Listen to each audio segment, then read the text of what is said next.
带咱乡亲来看戏电影《心人相爱留伊》的这个编剧李时源，能够推出新的写实剧，就是咱甲乌的距离，透过无差别杀人事件，探讨加害者家属甲被害者家属的心理，并且提出反省。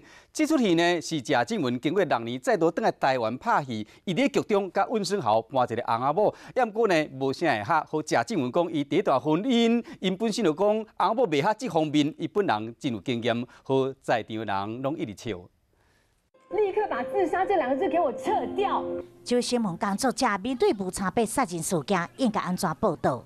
谢静雯、温升豪、吴康仁新作品《咱与恶的距离》，描写社会事件，找来金钟编剧李时源操作，透过人性的刻画，要互人反思，更清楚地了解社会事件以及它背后的对于整个社会的这个伤害及意义。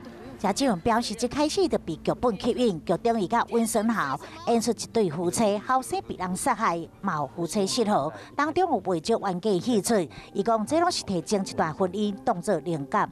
夫妻失和的部分，我本人蛮有经验的，所以把本人的也有把事情搞那么大吗？